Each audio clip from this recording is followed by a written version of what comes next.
What's up, everybody? Welcome to Kinda Funny Games Daily for Thursday, May 13th, 2021. I'm one of your hosts, Greg Miller, alongside Forbes 30 Under 30, a.k.a. the second best baby blues in San Francisco, a.k.a. the verified one, at Tim Gettys.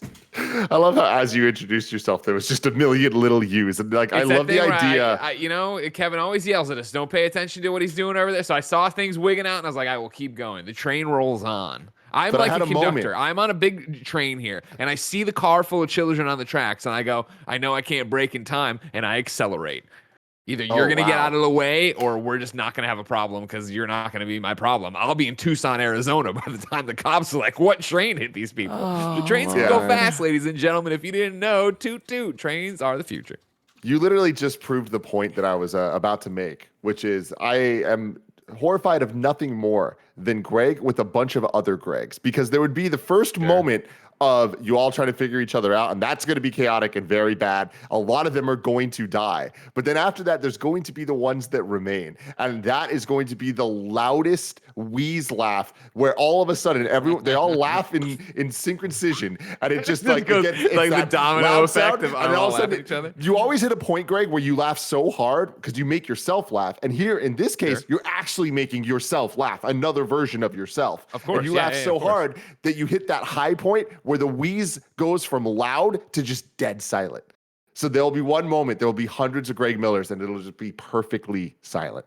You know, a lot of people will be in the bars, right? And they'll be trying to pick up people. This is one before COVID, right? And soon when now that COVID's after. And they'll say that they're God's gift to women or men or whatever it is, right? I want to say that I am God's gift to myself. Because for a long time, you know, people thought it was weird and maybe that it was something wrong with me. That like when I podcast, I basically black out. I forget everything I said on the show. It doesn't matter. I've done the content. The benefit to that is then I get to rewatch stuff later on or read quotes people put on the subreddit or like the Emily is Away Troy Baker audition that I completely forgot I did. And then I just get to laugh and laugh and laugh for a day watching that clip over and over again. I'm having a great time. I'm my own number one fan, everybody. And that's the thing where people are always like, oh man, like I hate Greg Miller. They'll put it on the Twitter or they'll put it over on Reset or Greg Miller sell out or he's not even that funny. I hate his laugh. Doesn't matter. I fucking love it. Yeah. As long as I got one fan, I'm great. And I always got myself. So fuck you. How you doing, Tim? I'm doing fantastic. Can't wait to talk to you about video games. What a fun news day it looks like. There is a lot of fun news on the Roper Report today, ladies and gentlemen. Stuff including that PlayStation Studios is working on 25 games. We've got brand new DualSense colors coming, and there's an E3 app on the horizon, plus many, many more things. We'll talk about all this and more today, because this is Kinda Funny Games Daily. Each and every weekday on a variety of platforms, we run you through the nerdy video game news you need to know about. If you like that, be part of the show at patreon.com/kindafunnygames. On patreon.com/kindafunnygames, of course, you can write in with your questions, comments, concerns, everything under the daily video game news, son. Of course, you can also get the show ad-free. You can also get the show, the exclusive post show we do each and every weekday. And of course, you could just toss us a few bucks and say, hey, you're doing pretty well. And you'd be rewarded with exclusive content like the Next Gen podcast. However, if you have no bucks to toss our way, it's no big deal. You can watch us record the show live on twitch.tv/kindafunnygames, just like PJ Julian is, Billy the Pizza is, which is a great name, and Price 412 is, not Prince 412. He gets very uppity if you say that, all right? He's like a cat. He gets all mad at me. If you want to watch later for free, youtube.com/kindafunnygames. You could watch on roosterteeth.com. You could listen on podcast services around the globe each and every weekday. Ladies and gentlemen, Price 412 says, oh my fucking God, in the chat. Let's talk about some housekeeping for you. Tomorrow at 2 p.m. Pacific on twitch.tv/kindafunnygames, Greg, Nick, Mike, Joey, and Barrett are all playing Poker Club. Why did I call myself a third person there? I do not know. We're playing Poker Club and giving away a whole bunch of codes for the game. And if you watch, you can get custom Kinda Funny trophy and Kinda Funny merch in the game. That's tomorrow, 2 p.m., a special stream time, twitch.tv/kindafunnygames, Poker Club, exclusive Kinda Funny stuff in the chat, in the game that you can get for free if you come watch the thing and do the thing. Cool stuff. Very exciting. It's going to be fun. Kevin's going to be running it. Kevin's going to be switching between the different game feeds. He's going to see the hands. This can't end well for anybody except for the audience watching. Oh, don't do that, Kevin. Don't cheat. Kevin, are you going to cheat? It's not going to be about cheating. It's going to be about him. I'm not playing. I was on the phone yesterday. I explained to Tim that wouldn't work. but I am going to show when you're bluffing so the chat will know. Don't have them up. Don't have them up. I like having the chat up though. No, you can't. Kevin, can you just give me the inside information? Can it be like one of those movies where we chat, should play against the house? Cool. Give Greg the inside information. They know. Yeah. Or else they get double music like this morning. You were tortured today on purpose. That's how it's got to be. Understand? Thank you to our Patreon producers, Blackjack and Tom Bach. Today, we're brought to you by DoorDash and Burrow, but me in a different sweatshirt. I'll tell you about that later. For now, let's begin the show with what is and forever will be the Roper Report. Time for some news. 6 items on the Roper Report. Bangers, that's it. But more importantly, I was going to say, Kevin, how's your voice feeling? Because yesterday we had I mean, just the same. This is just what I sound like now. It sucks. How do we fix it? Have you been taking throat drops? Have you been doing any throat drops? You've been There's no such thing. Ludens. There's no Luden such thing. lozenges, Ludens. you know what I Get mean? out of here with your pornographic Ludens, yeah, the pills. cherry lozenges. Those are great ones there. Don't fall for this Ricola crap, all right? They had one ad campaign. You got to hear about the rest of your life. Some guy in the mountains yelling Ricola. Remember that? What about Hall? You don't remember the Ricola ads, Tim? Oh, yeah, he does. Ricola. He nailed it right there. Chat, Holy you remember Ricola? Oh, look at they're already going. Corey Cudney's there. MS Gambo's there. This is one of those situations where I've definitely heard that. I've heard people quote You remember it? You want me to but pull up an ad? Greg, do you want me to pull it? We are definitely not going any further in this fucking show until we watch the Ricola ad. Thank you very much. Because that was the thing. Luden's cherry drops. They came in a little cardboard box. Basically they were delicious. candy. Did they? Exactly. Did they help your throat? I don't think so. It was just something to suck on, and that got the juices flowing that maybe helped. But then Ricola came out will actually help. And you're like, did you, Ricola? They did. But did you? And then they had a really good ad that was really catchy. Here it is. Kevin's showing it right now. Take me back. Look at this guy. This was it, man.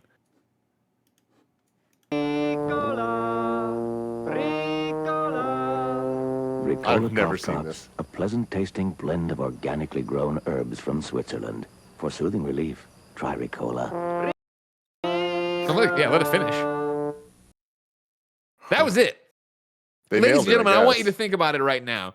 You're at your job. You're listening to this show. You're, maybe your data entry, maybe your mail room, maybe I don't even know. Do dentists have to? They don't have to listen to people. You're a dentist. You're listening to that right now. Think about what it would have been like to come of age in 1982, where that's something, and that was like a '90s commercial. But you understand what I'm saying? That you could have gotten to the advertising market, and that was somebody got paid to make that ad. Yeah. What are we going to do? It'll be these two guys with a horn in the mountains. They'll go Ricola at the front, Ricola at the back. In the middle, we'll say, hey, this is a throat drop. Fucking print it. That's great. Yeah. Nobody's is really, truly bizarre to go back. Even 2 decades, you're just like, how did people dress that way? How was that cool? And I think about it, Greg. 20 years from now, what are they going to think about us? Yeah. What am I going to think about me? What are you going to think about all the other Gregs? Look at them making fun of this kid for having a brimless hat. That is the norm now. That is the norm. You might be ahead of that, Kevin. I don't know if it's because of us or whatever, but I see way more brimless hats now. But it also might be like when you're thinking about buying a car and you go look at a model of a car and then you notice how many of the cars are on the road that you're going to get, kind of thing.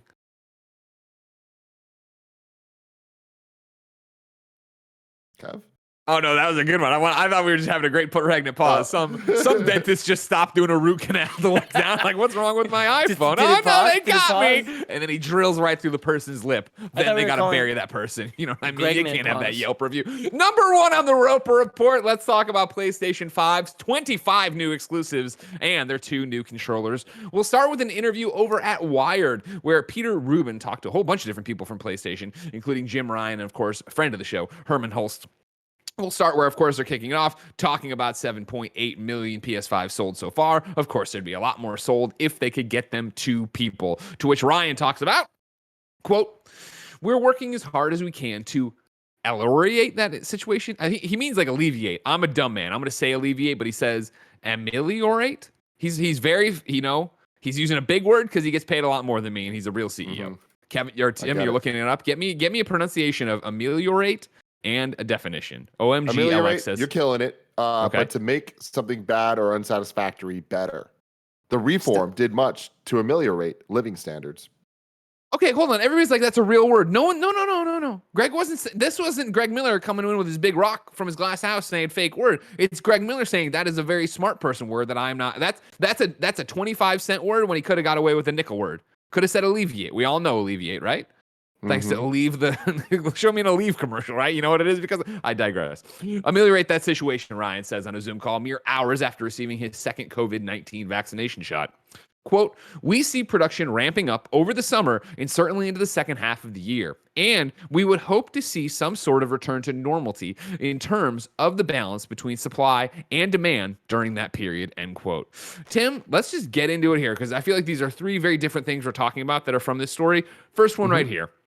We see production ramping up over summer into the second half of the year. We hope to balance supply and demand there. Is that going to happen? Is that possible? No, I mean, like, there's just the demand is way too high for this to actually solve the problem with where the world's at right now. And it's just going to be a long game of them trickling out as they come out. The other thing is, like, it's not just Sony, it's everything in the world that needs these chips and needs all this stuff. And every level and every stop on the production line has some type of backup to some extent. So yeah, this is going to be an issue. And on top of that, there is a ridiculous demand for these consoles that is only going to grow as time goes on and games start being released for it, where Ratchet & Clank's about to come out next month. That is a pure PS5 exclusive. People want While that we're here, game. Worth pointing out, Insomniac tweeted today that Ratchet & Clank PS5 has gone gold. So they have sent it off to be printed to discs, even though they will obviously continue to work on patches and whatnot. Yeah. Totally. But yeah, that's my same thing too, where it's like, I appreciate the word choice here and I appreciate trying to give people a light at the end of the tunnel. But yeah, like we would hope to see some sort of return to normalcy in terms of balance between supply and demand during that period. There'll be more on the street, more people will get them, but that's happening, every day to an extent. Not in the giant, hey, everybody can get their hands on the PlayStation 5 because they want the PlayStation 5 way, but in the way of the system's doing what it does. Like, you know what I mean? It's getting there. But like, I think the PlayStation 5 is in such demand that they're not going to be able to speed up this year in, second half summer to actually be able to meet that. Yeah, totally. And this story backed up with the story from a couple weeks ago about how many PS5s are out there and like the rate that they're selling compared to PS4s, and it's like equal. It's like at the end of the day, they're making them as fast as they can. They're selling out instantly, and they are at the highest pace they can be of selling these things. And these are in people's homes. They're in millions of people's homes, and they're going to continue to just grow that number over time. And so I think that here it's like them over the summer and into the second half of the year of them ramping up production. I do think that is a very true statement. That doesn't necessarily mean that these are going to get into the hands of gamers this year. Sure. Yeah. Here's a question that came up yesterday in Kind of Funny Games Daily. I'd like your feedback on it. Of course, Janet Garcia on yesterday. Fantastic co-host. Very impressed with her. One of the things we were talking, or the question that got written in was asking, do you think because these are so hard to get right now, and of course semiconductors are keeping them from not being produced as much as people would want them to be produced, do you see this actually affecting the developers who will go out and make them? Do you, you know what I mean? Do you think you're going to see people is there a chilling effect happening where you're going to see developers and publishers not making PlayStation 5 games, trying to make more PlayStation 4 or cross-generation stuff? Is there going to be a slower adoption from the game maker side? No, not a chance. I think that like the train's left the station when it comes to this, where it's like they understand the realities of the world. And again, the realities that we were just talking about are look at last gen, look at PlayStation 4. If this is on pace the same way there, why would anything change? The only thing you can throw out there is like, oh, there's over 110 million PS4s in the wild. It's like, okay, that is true, but that's always been true for these generations for the previous system of you're always leaving something behind. I do think this generation is the weirdest where the crossover from last gen to this gen of cross-gen games, we already know is way further out than has ever been the case in the past. And on top of that, for first-party titles, like we look at it, it's like we know that Horizon's coming to PS4 and PS5. We don't know about God of War, but there's still a chance it is going to be both PS4 and PS5. Like we're talking about the second-year games, first year really, because the system came out in November for the console. Like all of the first party titles, or majority of the first party titles we already know are going to be cross gen. So it's like, is this going to and even third party titles, the majority are as well. So it's like, next year, are we going to see this? I don't think so. Besides the games that are inevitably going to get delayed out of this year. I think the games that we start you talked about announced, on Gamescast. Gamescast, Yeah. or maybe even Games Daily earlier this week, you had said something similar to this, right? That you feel like this is the last year, and saying this is the last year for the cross-gen stuff includes the games that are going to get pushed out of this year into next year. Yeah. So what I'm talking about is the games that are going to be announced going forward, I think are going to be PS5 games. Xbox is in a weird place too. The whole thing's in a weird place. At some point, it's all just semantics, right? But like, we know what we're talking about, and it's clearer on the PS5 side because PS5 games are different than PS4 games. Whereas on Xbox, it's a little bit more different because of smart delivery. Sure, But of course. I think that we're going to get pure PS5 games, the ones that are being announced for 2022 and beyond. They're just going to be PS5. We're not going to be seeing new games in 2022 on PS4 unless they've already been announced in this year or are planned to come out this year and get pushed. Okay, makes sense. I like where your head's at. I hope that's the truth. Let's go back to the Wired article, all right? Here we're going to jump into, well, actually, he doesn't. No, yeah, no, you know. According to Herman Hulst, and again, this is Wired, and I'm reading from Peter Rubin's interview with a whole bunch of PlayStation people. According to Herman Hulst, a Guerrilla co-founder, whom Jim Ryan tapped to lead PlayStation Studios in 2019, the group has more than 25 titles in development for PlayStation 5, nearly half of which are an entirely new IP. Quote, there's an incredible amount of variety originating from different regions, Herman says. Big, small, different genres. That's the end of the quote. And in many of those cases, Sony's shared services became a lifeline for studios navigating lockdown. Having moved all of its employees home in early 2020, Guerrilla Games found itself staring down the barrel of a game that hadn't even finished its voice and performance capture, let alone playtesting. For the audio, Guerrilla shipped recording booths to the voice actors' homes. Performance capture was tougher, since it couldn't use the usual facilities in California. But last summer, the studio moved into a new Amsterdam space, and that's actually a new Amsterdam space. They designed to have a motion capture stage. That, plus some very careful hygiene, allowed them to get what they needed. And the playtesting? Well, it's a good thing that Sony had invested in cloud gaming for its streaming service PlayStation Now. Quote, seeing that first playtest using PlayStation was a huge relief, says Smets. We talked about Angie all the way up the top there from Guerrilla. Knowing that, okay, we can continue. So two important things here to talk about, I think, Tim. Number one, the group PlayStation Studios has more than 25 titles in development for the PlayStation 5. That means, of course, and I'm not counting when they go to PC or anything like that, 25 PlayStation 5 exclusives. What's your take on that? Nearly half of them are new IP. What are you thinking?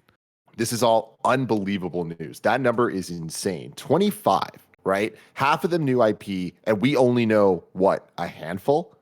Like, this obviously includes Horizon, God of War Ragnarok, Gran Turismo 7. At this point, we're starting to run out of things unless they're also counting Ratchet. You know what I mean? Even if you count all of those games, that's what, 10? So that leaves 15. And half of them new IP. The new IP aren't any that I just named.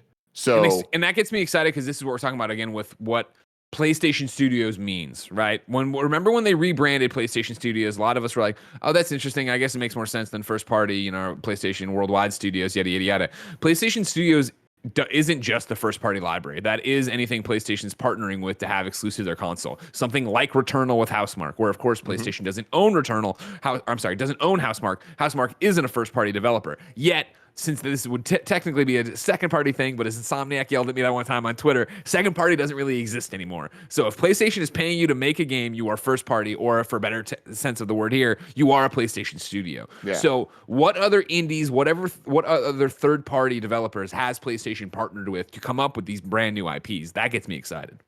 Totally. And I mean, it doesn't need to necessarily be indies, right? It could be something like Capcom, where they partner with them, do an exclusive, whatever it is, right? Like new IP or otherwise. I think that there's a lot of interesting potential here. And I mean, like, I think that it's undeniable that the PS5 is going to be a very special console with a lot of ridiculously heavy hitting games. And I think that hearing these numbers here is very exciting, especially when they start talking about new IP. We know that PlayStation is at a point that they have this ridiculous library of games that we're all extremely excited for their sequels. But then people always want that new stuff, so they're always going to want new IP, and that's good for the industry and all of that.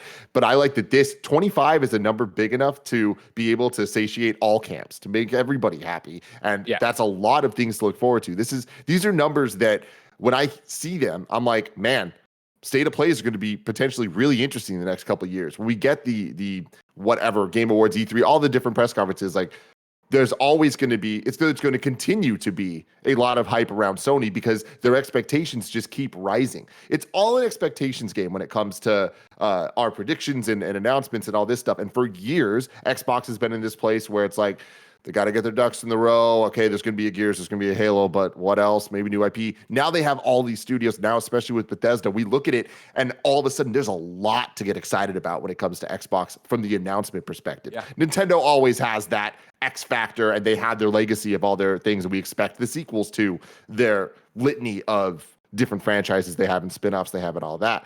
PlayStation's at this like unique point where they kind of have best of both worlds, where they have a shit ton of developers, they have a shit ton of partner studios they could partner with to be a PlayStation studio for that project, and they are saying that half of them are nearly half of them are new IP, and we already know that they have this amazing lineup of games. We know that a Spider-Man 2 is coming, right? We know that there's going to be a sequel to any of our favorite PlayStation game, Ghost, you're getting right? it, It's going to get a sequel, right? And it's like, while we might not get a Last of Us 3, we know we're going to get a new Naughty Dog IP, right? Yeah. And it's like, but we might get a Last of Us 3, we might get an Uncharted 4, and or 5.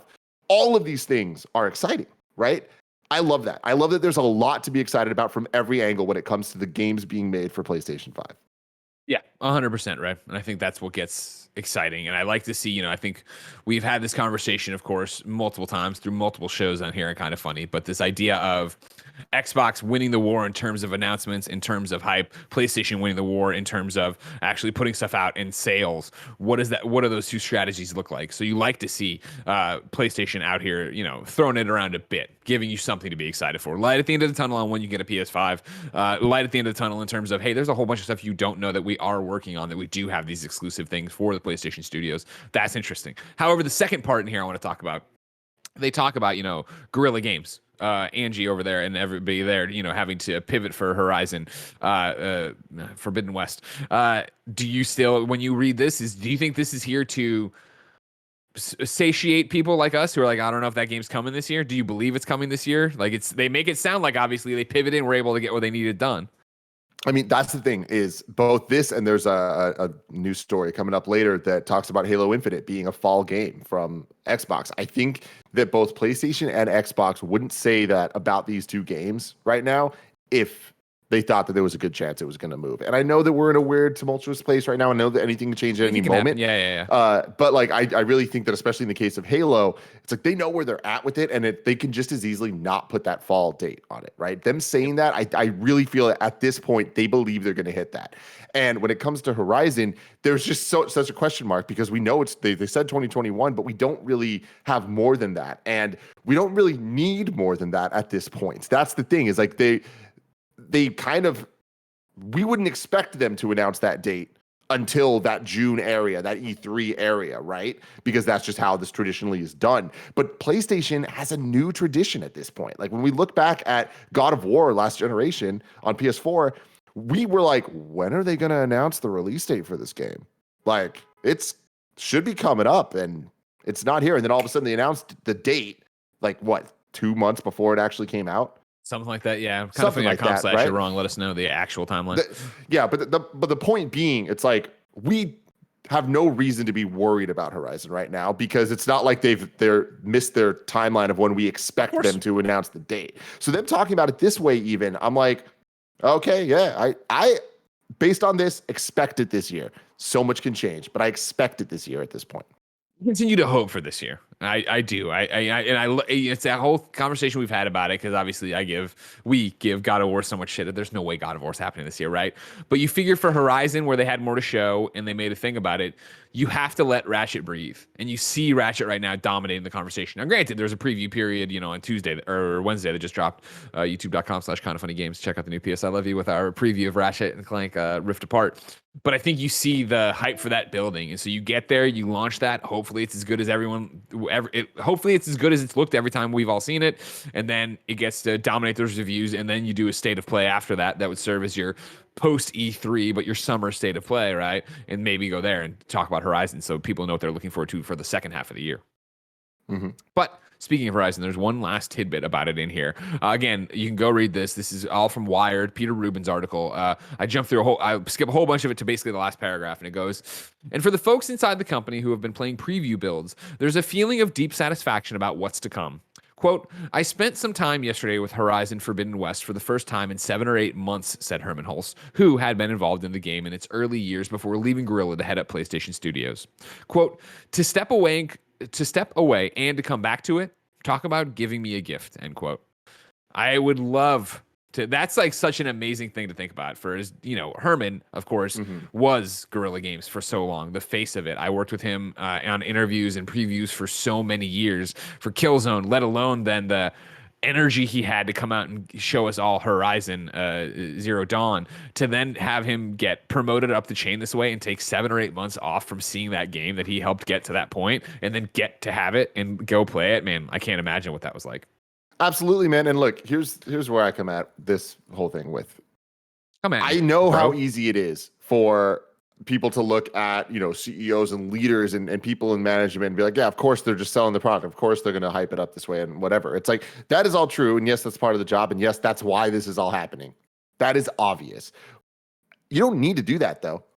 Like, I genuinely believe this. I genuinely believe he is wowed by this game. And that's awesome. I love that we have a place now where so many of the leaders in our industry are legitimately proud of the products being made. And you can tell the difference. And I'm talking about PlayStation here in particular. It's like they are proud of what they have built and what they are doing.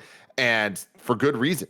We love it. And it's doing really well. This is one of those situations where you look at PlayStation Studios, they are knocking it out of the park from every way you're looking at it. When it comes to they're proud of the games they're making. We love the games they're making. They're reviewing well. They're selling well.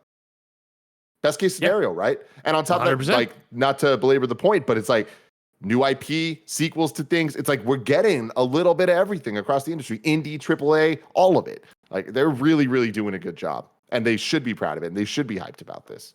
And over here in the chat, Shuin Kills goes, is this PlayStation Games Daily? Yo, shut it, man. We talk about everything when it happens, all right? And if you want some backtracking to it, or not even backtracking, but you want me to slap PlayStation around, it's exactly what you're talking about. Where for me personally, and again, it's because I probably know him so well or whatever, but Herman saying this goes so much further than Jim Ryan saying anything. And it's not because I have a chip on my shoulder about Jim Ryan. It's just that Jim Ryan is such a corporate suit that is, you know what I mean? Like when he was like, oh, we don't want to put voice chat on there for the kids and all this other shit. And he says, well, nobody's asking for whatever, backwards compatibility, whatever it was, when we were like, what are you talking about? Are you not listening to what's going on? Like, Herman understands that. Herman's a gamer, and so it's cool to see him talk about this, and I can't wait to see some more. And on top of that, Jim Ryan's not saying things like this, and that's my point. No. Is that Jim Ryan's being as mealy mouth as Gary Whitta would always say, right? Like, well, we hope to return to normality, and using this alienate word. What is this alienate word? Exactly. I digress. Kevin, throw up the link I put here. It's in the middle of story number 1, which is still about PlayStation. PlayStation has also announced today 2 new controllers for the DualSense. If Kevin will click on it and show it, you will see 2 new ones here. You get Midnight Black and Cosmic Red. These are starting to roll out to retailers next month. That Midnight Black is hot. It is.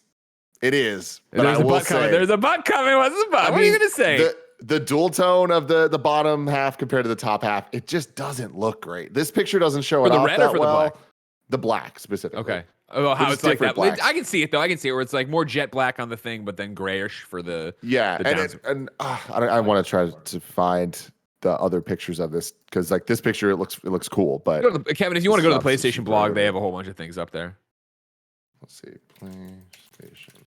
PlayStation blog. You put it in there. While you do that, you want to make comments about this controller still. I don't want to deviate too much into the reader mail we had it. A lot of people excited about the controllers. I was like, oh man, yeah, 25 PlayStation games. There'll be stuff about that. Xbox 20th anniversary. The questions about that. Everybody's excited about these controllers. That's what it was about. I cannot find Lee the pictures I'm talking about. Rowan writes in to patreon.com/kindoffunnygames and says, they did it, everybody. PlayStation unveiled Cosmic Red and Midnight Black versions of their controllers, and damn, they're sexy. I'm getting the black one myself. My question is, do you think that PlayStation will ever do something akin to Xbox Design Lab for their controllers? I I would love nothing more than a design. He coughs in the question. The question Got I'm it. reading says Nailed to it. cough You're just there. so good at I'm just reading. doing what Jordan asked me to do. If you could also start putting in your questions, guys, please, Greg, be unable to pronounce this word and stutter a lot. That'd be helpful for me. I would love nothing more than to design my own personal DualSense controller. Timothy, Robert Gettys, do you think you'll ever get an Xbox design lab for PlayStation controllers? I don't expect it. I think it'd be really cool, but it just doesn't really seem like a PlayStation type of move, and they haven't really done anything to lead me to believe that it would be with this new generation. They have made a lot of changes, but this doesn't seem like one of them. I think that them releasing the black and red now, whatever it is, 6 months, 7 months after the release of the console itself, I think is indicative of the strategy they have, where they know people want black. They know, okay, cool, we're going to put the console out. A lot of people are not going to buy any other controllers, but a lot of people will buy one separate one to be able to play multiplayer games, whatever. And then months later, we release these and, drive up that hype, and people are going to want to buy these even if they don't need them. I want the black one. I don't need me it. too. I really don't need it, but I want it. I don't either. I don't. Yeah. So it's just like, Jen, I can don't I see buy them another doing it. PlayStation controller? I don't need it, but can I buy it? Yeah, the black one. Oh, wow, thanks, babe. We are bad with there money we in go. this house. There we go. Yeah, and I will say that I thought red for is sure I'd be shot down. the red is sexy as hell. They really did a good job with it, and I think that that's kind of See, where I wish the red PlayStation's was at with brighter. this. I usually buy red controllers, but I want them to pop. I want them blood red. No, see, that's what I love about this is PlayStation being like, we're trying to fine tune this, design this. We want the story, we want to control the narrative, and this is a premium ass product. This isn't a bright red fire engine thing. It is like, this is something that is supposed to be sleek and sexy and all that stuff. But it's like, I like that. I like that's a decision that they're making, and Xbox is way more just like, hey, do whatever the fuck you want. Can we both agree we want blue? We want a blue. Oh, 100%. But that's my thing is like, I want the blue of that version of red. Like this is to that thing where it's like, I want it to be that sleek, sexy, like I want it to be the very blue that's like the blue nice that comes cobalt out of the controller. The neat, yeah, I mean, bright, we'll like get there the one blue day. you have in the back of you. That's what I want.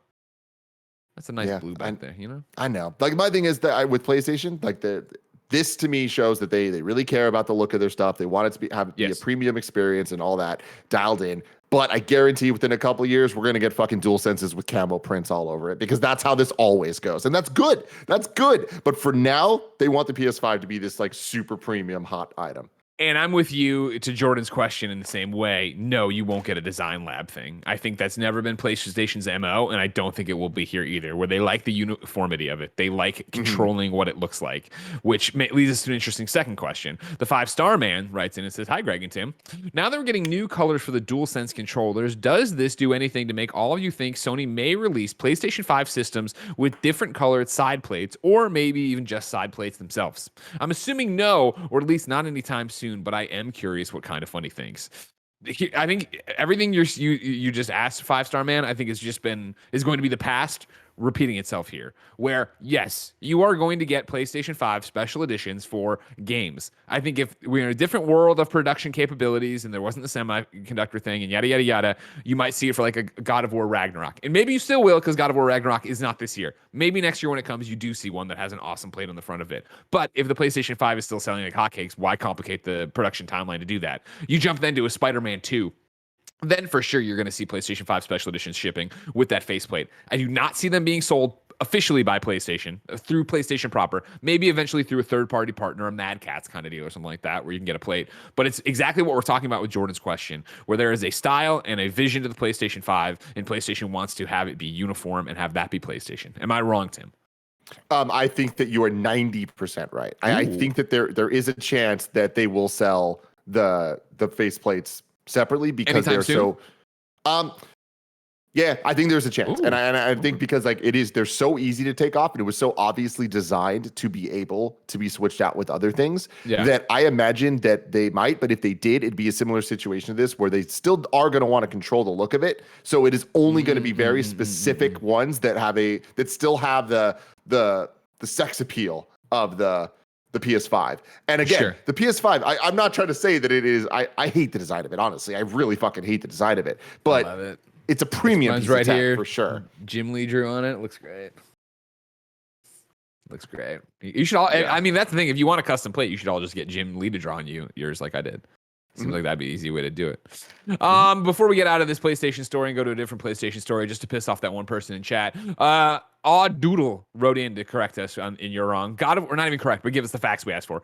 God of War 2018 was announced to be releasing on April 20th on January 23rd, so just under 3 months. So there you go, as we worry and fret about Horizon and what's going on with there. Number 2 on the Rope Report. Let's talk about the Great Hope, Sunset Overdrive 2, whatever, on PlayStation. For this, we go to GQ, where Robert Leedham was talking to the one, the only Insomniac's Marcus Smith. Of course, Marcus Smith, then I can't say Marcus's name. He's going to yell at me for that. Marcus Smith, of course, friend of the show. You've known him from Podcast Beyond for years and years and years, I'm sure.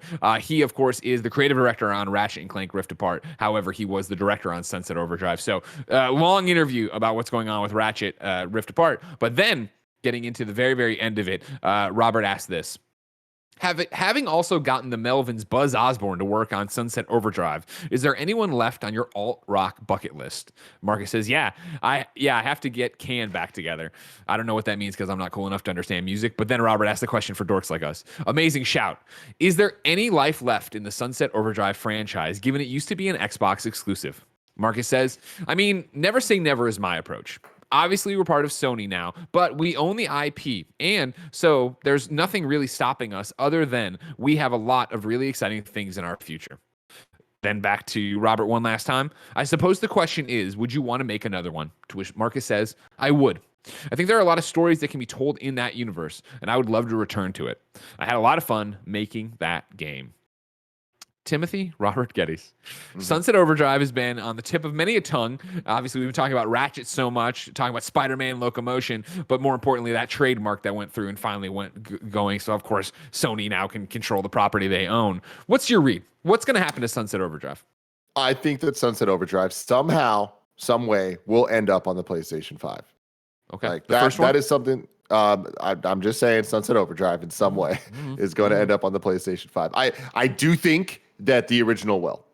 And I wouldn't be surprised if they tweak the original, like, don't remake it, but add enough things to it, add enough elements, add DualSense, haptic feedback, and all that stuff that they can make a big hullabaloo out of it and almost treat it like a brand new game, because it never really got its due in the first place in a real way, right? So I can kind of see Sony owning it and repackaging it to make it feel more fresh than maybe it even is, but it doesn't matter because it's a very high quality game that is now going to be enjoyed by millions more people than have enjoyed it in the past.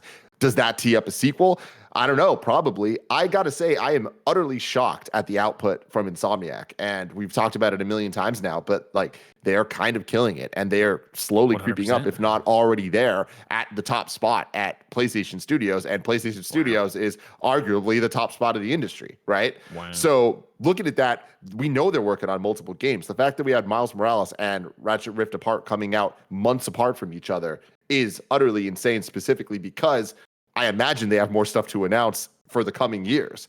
So where does Sunset Overdrive fit into that? I think somewhere, and I think it's sooner than later. Interesting. Yeah. I keep going, when the trademark stuff happened, I thought it was very much just protecting their IP.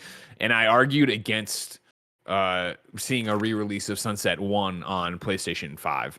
And it was just because of, do you bring this thing out that has this Xbox lineage and then also has a small fan base but not a huge fan base? Do you want to put that out there?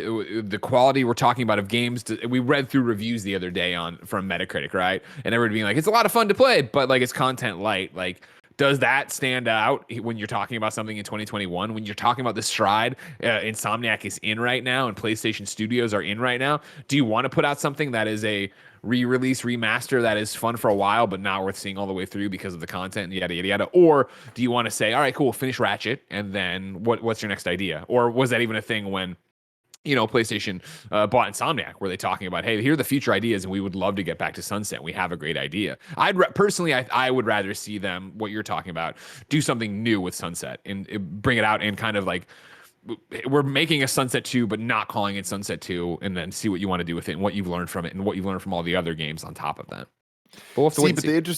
The interesting thing is we're in a new place with the industry and with the way Xbox functions and PlayStation functions. And I think that while it's not always a 1-for-1 if they did this or they do this, and I think especially when it comes to things like Game Pass and the acquisition of Bethesda, and specifically Bethesda looking at things like Deathloop and Ghostwire that had previous deals with PlayStation, like what a weird situation we're in where it is now owned by Microsoft, but these are exclusive games to PlayStation. What does that mean? I think PlayStation is looking at all this and they understand what they have going for them. They understand that having these moments of PlayStation Studios, but then also moments of just exclusive games from partners is important to like bolster their library and to make the PlayStation stand apart and be its own thing. And I think on the smaller side, while they haven't directly addressed Game Pass, I do think that they have in their own PlayStation way with things like PlayStation Plus and Destruction All-Stars Derby coming out on PlayStation Plus, right? See, that's my thing. If we can pump the brakes, that would be the solution to my personal argument / wariness of putting out Sunset Overdrive #1. If the idea was, hey, Insomniac had this game, Sunset Overdrive. We've gone to whatever third-party partner to port it to PlayStation 5 and, make whatever. And it is a day and date, right away, PlayStation Plus release. I'd be like, that makes perfect sense. People aren't going to come in with this expectation that modern Insomniac put all this time and work into it and it delayed them from whatever. They're not going to come in with this attitude of, this is a $60 game, this is a $70 game, which of course it would be lower, I'd assume, because that would make that, I think you get away with it. If you just come out and it's like, it's a PlayStation Plus game. We're very proud of this. We want this franchise to have a future on PlayStation. We're excited to introduce this to our PlayStation fan base. I see, right here, Doodle again, $30 digitally. That's all I want. That would make sense, I think. And you could get around my thing where I'm thinking a bit more big picture or a bit more big budget, in my head, I'm looking at a theater right now, a big marquee for it, I guess. Bringing it down to a smaller, set expectations lower. Okay. I mean, it's interesting because the counterpoint to that is I feel like you can't set expectations lower. You need to treat it like it's a big deal because you're trying to make it a big deal. Like, I feel like whatever they do, they need to have complete ownership over Sunset Overdrive as an IP and explain to the general public it's important and it's as important as a Horizon and as a Gran Turismo and as a Ratchet and as a this and as at that, or don't fucking do it at all, right? I think that it is an IP game of them trying to, again, bolster the library that they have and add even more games that we're looking forward to sequels for. And with that, I think PlayStation Plus is the best way. Get it out there, get it free, get it in the hands of as many people as possible that are going to enjoy it because we already know the quality's there. The game will speak for itself if it gets in people's hands. But with that, I do think that there's no world in my mind that this is a $70 release. I think that they add haptic, like at most, they add haptic feedback. They fix a couple things here and there, and it's a $40 release that they put out. And I do think that I can see the argument that is just as important as a PlayStation Plus release. Because if they treat it like it's important, we'll believe it's important. That's just how this all works. And I think that there's multiple ways to get to that same destination, but I'm really interested in what I don't know is what the Xbox distribution deal is with Sunset Overdrive. I don't know if PlayStation's not allowed to distribute it one way or another, whether it's selling, whether it's PlayStation Plus, whether it's any of that stuff. I don't know. Can they do digital and not physical? There's all these deals, all these question marks that I don't think anybody knows. And if they do, let me know. Kindoffunny.com/you're wrong. Well, then it'll be speculation. They don't work there. Unless you're Marcus Smith, I don't want to hear from it. All right, ladies and gentlemen. You know who I do want to hear from, though? People who write into patreon.com/kindoffunnygames. Of course, on patreon.com/kindoffunnygames, you can write in to be part of the show. You can get exclusive shows like the Next Gen podcast. You can get the exclusive post show we do each and every weekday. That's right. That's like, what? Another hour of content probably a week that we do. Don't worry about it, though. But more importantly, you can go there for right now to get the show ad-free. But guess what? You didn't go there, Jack. So let me put on a different sweatshirt and tell you about our sponsors. This podcast is brought to you by DoorDash. Do you really want to go out and get food? Kevin, do you want to go out and get food right now, or you want somebody to bring you food? Bring me food. Ladies and gentlemen, you ain't no hunter or gatherer. Let somebody else do all the work. Use DoorDash. Did you forget that one thing at the store? Now you can get snacks, drinks, and household essentials in 30 minutes with DoorDash. Dinner? Check. Deodorant? Check. Morning pick-me-up from Dunkin'? Check. Get everything you need whenever you need it with DoorDash. You want Chinese, they want pizza, and someone is craving froyo? There is something for everyone on DoorDash. How do I know so much about DoorDash? Because I'm Greg Miller, and I use DoorDash all the time. time. I got the Dash Pass, so I don't pay for delivery. Sometimes Jen and I go on there, we're like, what do we want for dinner? We don't know what we want for dinner. We don't know what we want for dinner. So we look at what's being recommended, we pick from there. And it's great, and it's different, and it comes to us, and it's hot, and you get to track them as they come, and they tell you where it is in the process. DoorDash is great. Now, you can get the grocery store essentials you need with DoorDash too. Get drinks, snacks, and other household items delivered in under an hour. Ordering is easy. Open the DoorDash app, choose what you want from where you want it, and your items will be left safely outside your door with their contactless delivery drop-off setting. With over 300,000 partners in the US, Puerto Rico, Australia, and now Canada,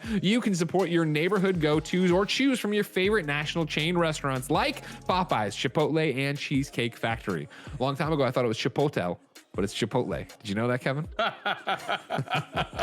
For a limited time, our listeners can get 25% off and zero delivery fees on their first order of $15 or more when you download the DoorDash app and enter the code GAMES2021. For our Canadian listeners, use the code GAMESCA. That's 25% off up to a $10 value and zero delivery fees on your first order when you download the DoorDash app in the App Store and enter the code GAMES2021 in the US and Games CA in Canada. Don't forget, Games 2021 in the US, Games CA in Canada for 25% off your first order with DoorDash, subject to change.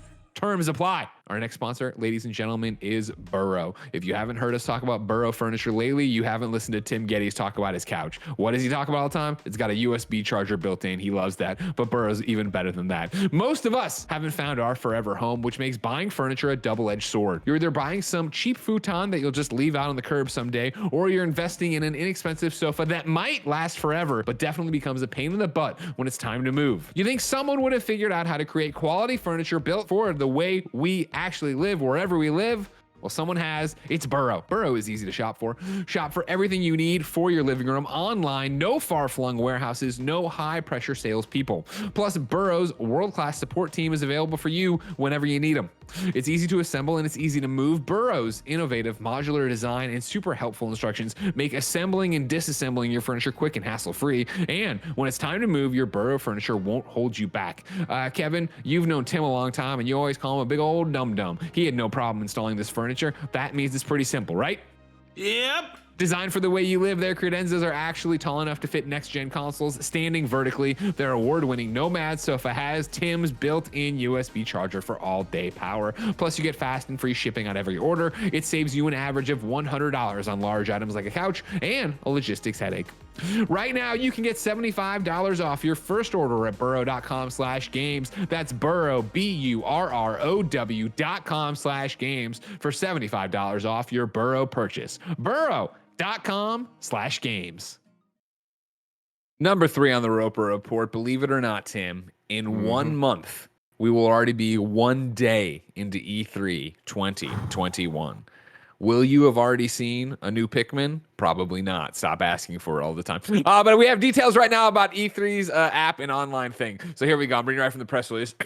E3 2021 is going online next month, and the ESA is offering a first glimpse at what an all-virtual E3 will look like, with details of the event's online portal and app. The E3 2021 online portal and app will be a key hub for the duration of the show, with virtual booths, hosted events, video conferencing, profile and avatar creation, online forums, and more. The online portal, created by Game Cloud Network, HCL Technologies, and Reverie, will be the destination for all things E3, beginning with a media access week starting Monday, June 7th, followed by public access on Saturday, June 12th, the first day of the E3 broadcast. Registration for access to the online E3 portal will be free and begin later this month. Beginning on June 12th, the public version of the online portal will give access to exhibitor booths featuring special events, VOD content, and articles. Exhibitor booths will act as hubs within the portal for key announcements and game information tied to each exhibitor. Lounges, online gathering spots for all E3 attendees. Forums, special boards for focused online discussion and sharing among attendees. Leaderboards, gamified show elements that can be collected and displayed, encouraging fans to interact in as many ways as possible. Profile creation, all attendees can create their own unique profiles within the portal and app, which can be customized. The online E3 2021 portal and app will also feature the live E3 broadcast with interactive overlays powered by Hovercast. The graphics will be interactive across platforms, including viewer polls, featured tweets, and more. This is Greg talking, not E3. I'd imagine that's how you will get me to read your tweets during things, so probably do that. Prior to June 12th, the 5-day long media week will utilize the online portal and app to help media gain early access to content directly with E3 exhibitors. An online calendar tool will allow for scheduling appointments while also including video conferencing and chat features as needed. Media registration and credentialing will begin later this month. Tim, are they doing it right? I don't know. I mean, like, this isn't. Let me say it this way: this is not exciting news at all. It's kind of like, Sure. Okay, cool. You guys are doing a show, and this is how people can interact with the show. Like, I hesitate whenever people have their own app, where it's like, is this gonna work? That's kind of my first question. Yeah, of course, you know, especially with as much as like they're talking about of like doing appointments and watching VOD content and yet it's like that's awesome. That all sounds great. Are you prepared for the swell of traffic you'll get from people? It's trying E3. To do Yeah, that's the thing. It's like I don't know. Like it's hard for me to be excited about this because my expectation is it's not going to work the way that it should. Sure, of course. And I think that we've all seen that before, right? When you're sent somewhere. I like the idea of it. Of course, full disclosure, if you didn't know, I'm hosting E3, so I'm working with these people on the press conference and stuff like that. I have nothing to do with the app, so whatever. But they did not pay me or put a muzzle on me for this. I like the idea of it. I hope it works. The lounges, online gathering spots for all E3 attendees. Who's going to go to these lounges? We're in a weird fucking place right now, man. Like, here's the thing. It's like I get what they're trying to do, and I think it's really good what they're trying to do. And I think that we're building the future here, everybody. Like, there's going to be a lot of misses, and it's just the way things are going to go. But this is the future of how things are going to be going forward. There's going to always be some type of hybrid digital and on-location thing in the future. I don't think that E3 or any conference, whether it's PAX, RTX, or otherwise, is ever going to be just in-life event, right? Yeah. I imagine that these are kind of the building blocks to figure things out. Do I wish that was figured out before we got to this big E3? Of course, but here's where we're at. This is where the world's at. I don't think that this is there's no bad news here. Sure. Yeah, we'll have to wait and see how it all nets out and what it goes into. But yeah, I like how they're talking about the online portal and app. I would definitely, if you're doing any of this as a media person, I will be using the online portal. The app's cool and whatever. I expect my connection on my computer to be better for online portal, for video chats, or for VOD demos, or whatever it's going to end up being. But it'll be interesting to see how it all nets out and see also, the adoption rate and how registration works. And applying for media credentials, usually would have done that by now and stuff. I would have been banned by now, but we'll see how it all nets out. Yeah, and look, here's the thing. It's always I want more, because that's just how humans are. But it's like I've been hearing a lot about E3, Greg. I'm hearing a lot. There's a lot of headlines. There's a lot of announcements and all this motherfucker's hosting and all this stuff. I get it. I get it. Alex, what's the schedule? What are the conferences? Like, that's what I want to know. And I know it's all you say part it, of but the they keep drip plan. feeding, and they're drip feeding, and people are excited. E3 They are. I mean, yeah, but they it's paid for that. They paid for that E3 2021 hashtag for like 3 months, which you usually don't see. It's just fucking out there right now. You use it, go get it.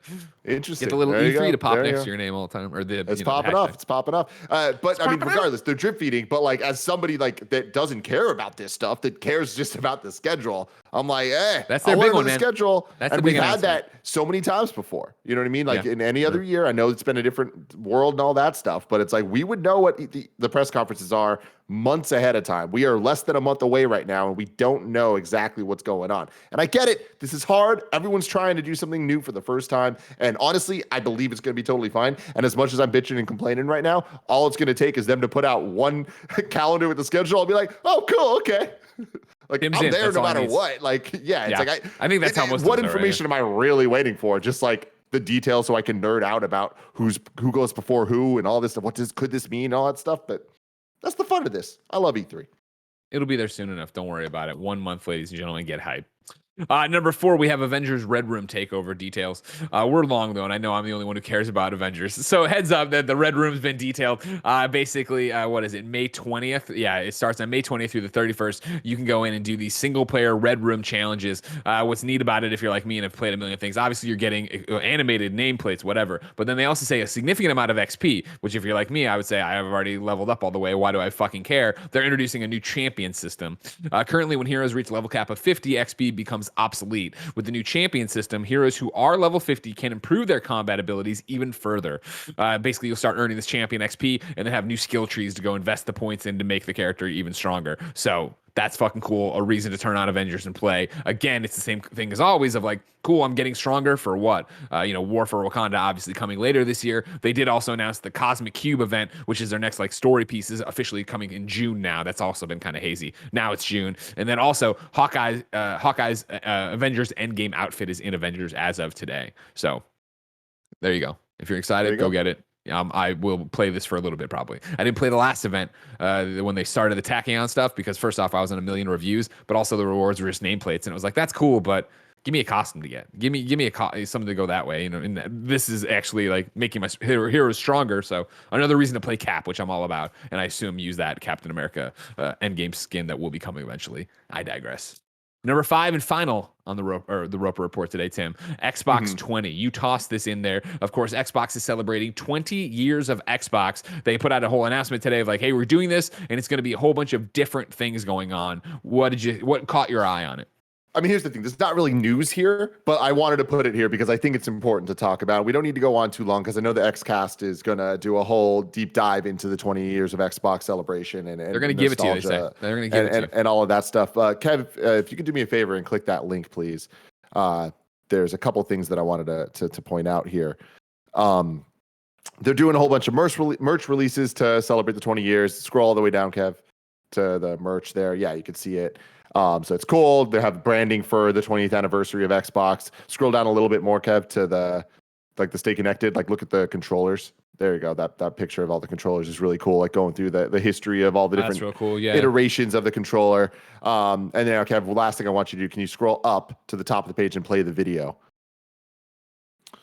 I love things like this. I'm just obviously a sucker for hype and well done, well edited features. And this just going through from the beginning in 2001 all the way to 2021 now through the Xbox first dashboard, the first unveiling of the box itself, Microsoft entering into the console space, in a world that was previously just Nintendo and Sega. Then PlayStation came along, and then all of a sudden, boom, the new guys are here. Obviously, Halo being such a huge part of it, and seeing how much they've grown now and acquiring Xbox, Bethesda, all of it. You can pause it now, Kev. I just think that it is an incredible moment that we have right now where for years we looked at Nintendo with such nostalgia to think about the characters that they have in an almost Disney-like fashion where there's just so many memories tied to Mario. Mario means something to people, Link means something to people and et cetera, et cetera. And it really wasn't until the PlayStation 20th anniversary when they went all out and celebrated as hard as they did with that PSX, with that special edition PS4, putting out the dynamic theme and all that stuff, and kind of just talking about PlayStation as a brand, that in a way that they hadn't before, where the sacred symbols matter, the square, the triangle, the X, and the circle, like all of those things are like they mean something to people. They are tattooed on people's bodies, and it's like it the startup sounds and all of this stuff. It's ingrained in us and who we are and our DNA of what makes us who we are. And to think back to PlayStation All-Stars Battle Royale coming out, and it kind of being a joke when you look at the roster of characters. Like, I'm not talking about the quality of the game. I'm just talking about the roster, where it's like, we all had our understanding of what PlayStation meant. And PlayStation meant Crash Bandicoot. It meant Cloud. It meant Spyro. And they weren't in the game, And to imagine what a PlayStation All-Stars could look like today is a totally different thing. Like, it would make sense now because PlayStation has hit that point, and it was that 20-year mark, I think, that really changed the way PlayStation talked about themselves and the way that we thought about them.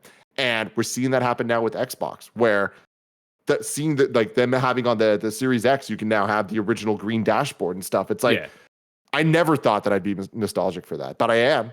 I'm nostalgic for playing the demo of Fusion Frenzy on Halo Combat Evolved, and for being disappointed when Brute Force came out, and for all of the other things, Splinter Cell, Knights of the Old Republic, Ninja Gaiden. Like, the Xbox, in the moment, I don't think we realized how special it was, because it was next to things like the PS2 that obviously dominated and had countless quality video games, than the GameCube that had the Nintendo games you expect, but really, really, really good iterations of all of them. And then Xbox was kind of the new kid on the block, kind of making its own path. And there was so many quality games there, but it still didn't have an identity. And to look back now, it's crazy that that identity has formed, and we are celebrating and have a level of reverence for Xbox and what it means not only as a brand but like as a part of us, you know. And that's coming from me, who out of all of them, Xbox is definitely the lowest of the big three, but it is still very high in my heart. And I do have so many amazing memories of all this stuff. But anyways, I think this is awesome. I love that they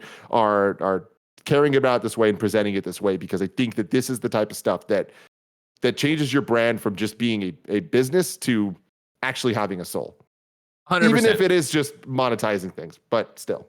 But fuck that. Let people celebrate. You know what I mean? Like, I don't agree with I understand that, yes, obviously this is to make money and monetize and yada yada. It's that thing where I look at the shirts they have on their 20th website, and it's like for me personally, the 20 with the Xbox logo in the circle, that's fucking hot. Like, I like that shirt, and I'm glad that that for the fans that connect with it, it's there to mean something. And yeah, celebrate it. And for all the haters who were never gonna buy this shit to begin with, go fuck off. The people who want to are gonna go do it. And so yeah, fucking celebrate it and enjoy that and be a part of that. I'm with you. Of like, earlier I pointed. There's Portillo. But I have my 20th anniversary PlayStation boxed up. I thought it was in the frame, but it's over there. Like, that was a cool moment. And I'm with you of like, that really did solidify, I think, in people's minds and PlayStations of like, oh, wow, this is like, it's, you know, when people think now of like, there was a thing on Reddit the other day. It was like, you know, what you think about when you think of a game that's 20 years old, and it's like, you look at Link to the Past, right? And what it really looks like. And you're looking at games from 2001. You're like, oh my God, like, right? You're talking about fucking GTA and like, holy shit. And so like, to get to where we are, to be able to celebrate that and own that. And not to mention again, that like Xbox is done, you know, while they've, you know, gotten the tar kicked out of them last generation in terms of, you know, TV, we got to do this, blah, blah. Ever since Phil came in and they've made all these right moves and they've done all this different stuff, they're building this audience in the same way I think that PlayStation did, and maybe even not PlayStation, but PlayStation fans did during the PS3 era. The reason Podcast Beyond, and to an extent me, got so popular at that time was, hey, we're all in this together. And it wasn't cheerleading. It was just like, we're talking about this thing that we all love despite its flaws. And so as that grew and grew and grew, you had this fan base that you eventually got to where it's like, why not do a PSX and have everybody come together to celebrate? Like, everybody should be celebrating Xbox in 20 years. Absolutely, you know, and like me being the Nintendo guy, it's like I lived through, and I was what you're talking about for the Wii U era, right? Yeah. And for all of that stuff, where and even the Wii to an extent, like especially the later years, but then for the Switch to come out and for Breath of the Wild and all these moments, it's like there's just this level of, oh my God, we made it. Like you feel like there's a Wii with sports teams, and like it's not in the console war way, it's in the like, this means something to me way. And what I want to do in the post show for this, and we've done this before on shows, but I don't give a fuck. I want to do it as many times as possible because it makes me feel something, Greg. I would argue that what you just said about PlayStation is absolutely correct, where the PS3 era was what it was, and it ended with the launch of PSX and a community around PlayStation. And when they announced the PlayStation 4 reveal event, was, I think, really a turning point for them and to make them what they are now, to make PlayStation what it is. And when they started their reveal event with the most hyped video game trailer I have ever seen in my life, and it was called the PlayStation Ethos trailer.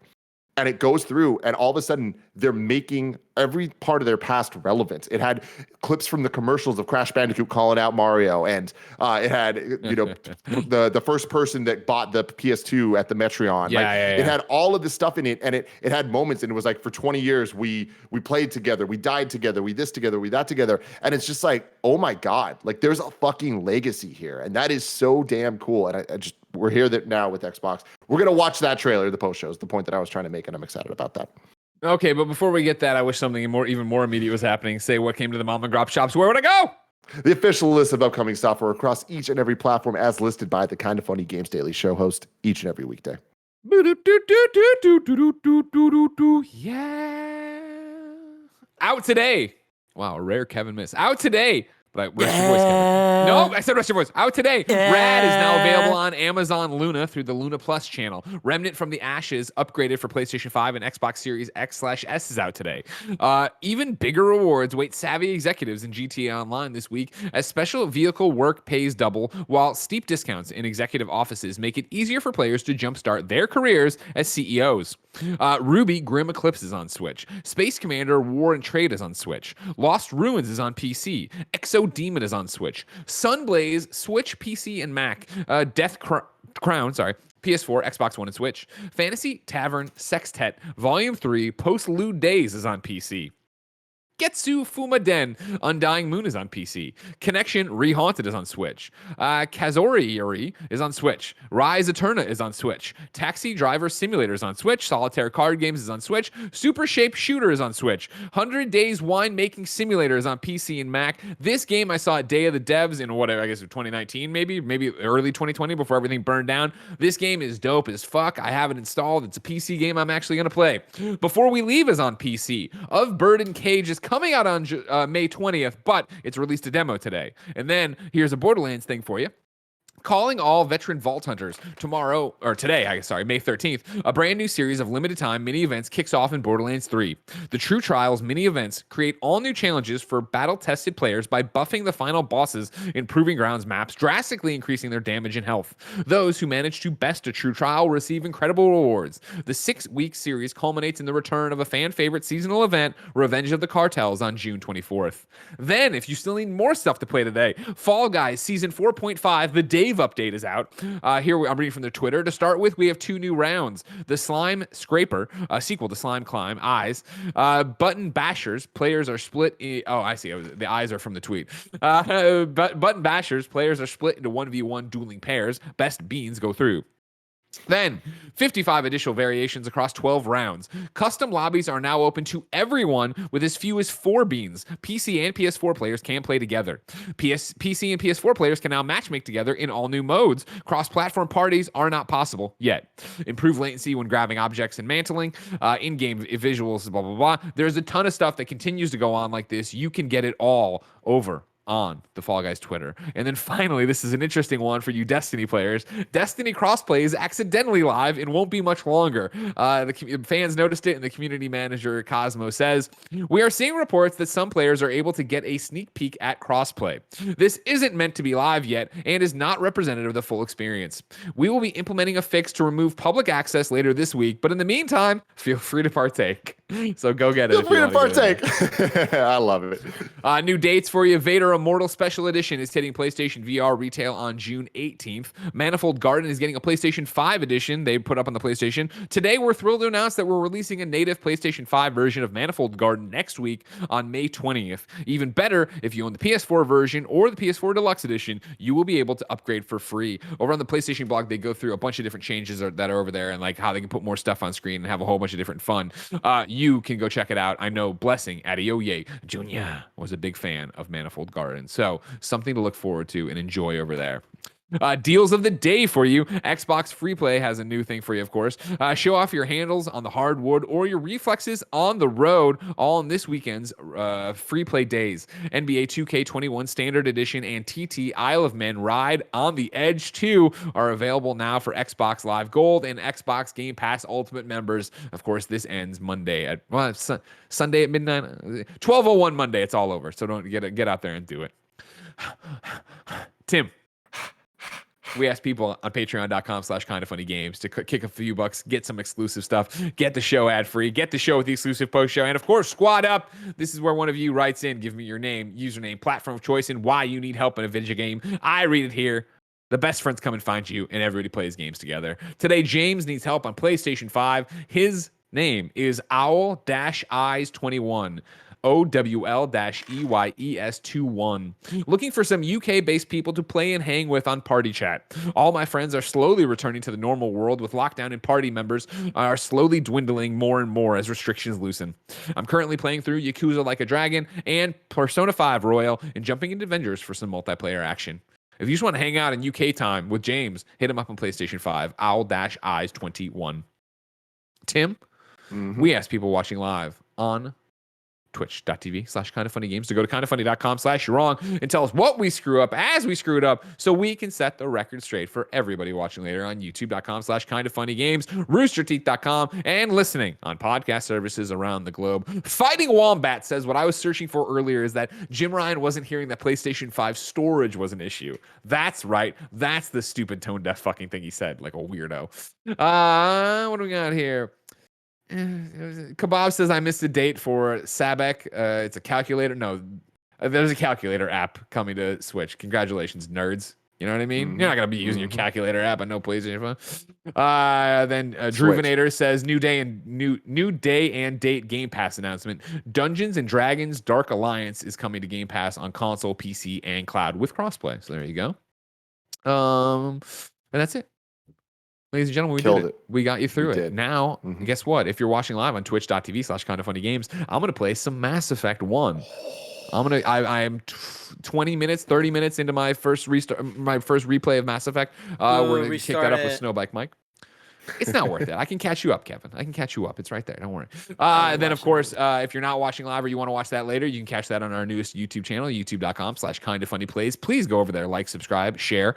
However, if you were wondering about Kinda Funny Games Daily for tomorrow, it's going to be the one, the only Blessing Adeoye Jr., the future class of video games, partnering up with Forbes 30 Under 30, a.k.a. the second best baby blues in San Francisco, a.k.a. the engaged one at Tim Gettys, to close out your week. Now, Tim is going to do a post show with Barrett while I play some games. So, if you're not going over there, don't be silly. Go over there, patreon.com/kindafunnygames. Get it. You have a whole bunch of new content to listen to. And if you're sticking around here, great, cool. But no matter what, until next time, it's been our pleasure to serve you.